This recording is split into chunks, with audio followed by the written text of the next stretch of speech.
Bizde мүмкүнчүлүк болбой жатат да.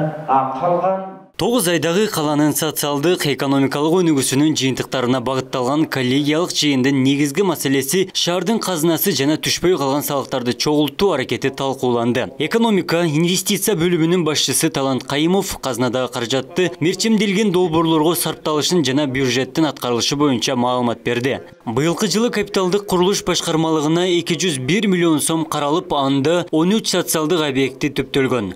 Жолдорду жаңылоого 100 миллион сом бөлүнсө, анын 35% дебитордук карыздарга жумшалганы ачыкталды.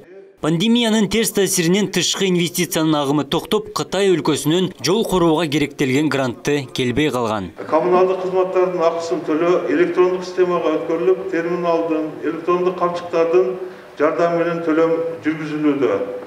Быйылкы жылга белгиленген иш-чараларды, план тапшырмаларды абийирдүүлүк менен аткарасыздар деп ишенебиз.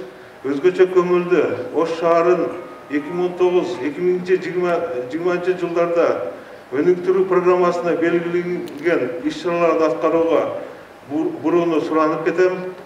Жылдын жыйынтыгы менен тиешелүү иш-чараларды аткаруу боюнча анализ жүргүзүлүп, жетекчилердин жеке жоопкерчилиги карала тургандыгы эскертип кетебиз. Кайсы жыл? 2019 аралыгында 2020 жылы жумушсуздук азайды деп Аткарылган иштердин программасында 2019 жылга салыштырмалуу жумуссуздук калада 18%га азайган көрсөткүч талкууга түштү. Карантиндик чаралардан улам тойконалардын ишмердүүлүгү токтоп турган мезгилде берилип жаткан статистика реалдуу жашоого дал келбей тургандыгы айтылды. Бул атайын статистика органдары тарабынан берилген, андан сырткары шаардагы эмгек жана социалдык өнүгүү министрлигинин Ош шаардык башкармалыгы тарабынан берилген маалыматтар. Биз ошого таянып, ошо маалыматты бергенбиз. Бирок бүгүнкү күндө ишканалар айрым чектөөлөр менен иштеп атат. Жумушсуздук көбөйдү десек,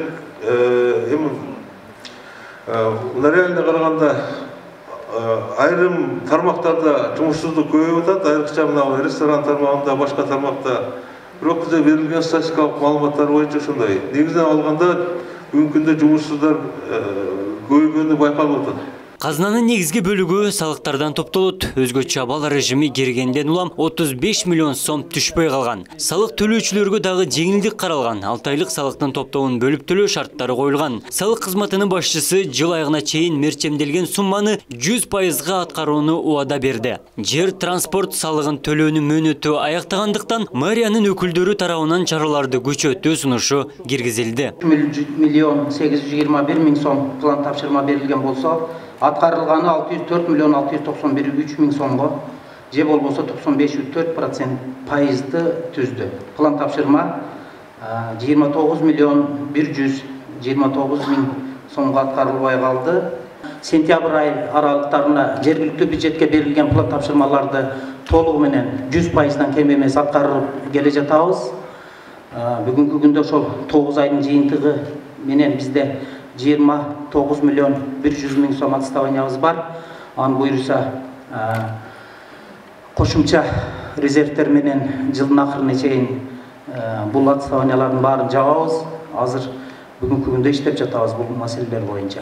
Жыйында мамлекет башчысынын милдетин аткаруучу өкмөт башчы Садыр Жапаровдун 1 айлык экономикалык мунапыстын казынага натыйжа байкалганы суралды. Салык кызматынын башчысы амнистиядан азырынча көмүскө экономика ачыктала электигин белгиледи. Биздин премьер-министр жана президенттин милдетин аткаруучу Садыр Жапаров тарабынан экономический амнистия жарыяланды 30 күндүк. Ушул боюнча биздин Ош шаарында да бир жылыш барбы? Кандай иштер жүргүзүлдү, бюджетке акча которуулар болдубу? Ошо кичине кыскача маалымат берип кетсеңиз. Бул боюнча бүгүнкү күндө бул боюнча кошумча акча бүгүнкү күнгө түшкөн жок. Эми дагы бир аз убакыт бар. Может болуп калышы мүмкүн, но бүгүнкү күндө эч кандай акча түшө элек да. Рахмат. Жыйында калктын көз-кыш мезгилине даярдыктарын камсыздоонун деңгээли жана коомдо көп катталып жаткан жаш өспүрүмдөр арасында кылмыштуулук, эрте эмгекке тартылган балдар маселеси каралды. 9 ай ичинде шаарда аткарылып жаткан иштер тизмектелип, 2 ай убакыт берилди. Өз ишине кайдыгер негизги багыт катары саналган долбоорлор ишке ашпаса, жыл аягындагы жыйында эскертүүсүз жазалар көтүп турары жарыяланды. Кырдаалды эске алып атабыз, мына көрүп атасыздар. Ушул пандемия болуп, пандемия учурунда көпчүлүк мекеме ишканаларынын иши алдыга жылыш бир кыйла тоскоолдук болду да.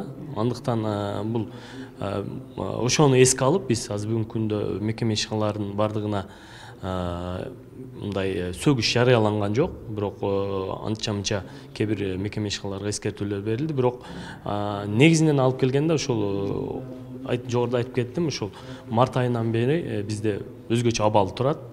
Ошонун негизинде көп мекеме ишканалардын ошо ишине тоскоолдук болду да. Коллегиялык жыйын 2,5 саатка узарды. Вице-мэрдин жетектөөсүндө мамлекеттик, муниципалдык мекемелердин бардык башчылары, окуу жайдын ректорлору катышты. Билим берүү тармагындагы аралыктан окутуунун сапатын көтөрүп, кетирилген кемчиликтерди эске алуусу эскертилди. Абдумалик Базарбаев, Эламан Акбаев, Ош ТВ.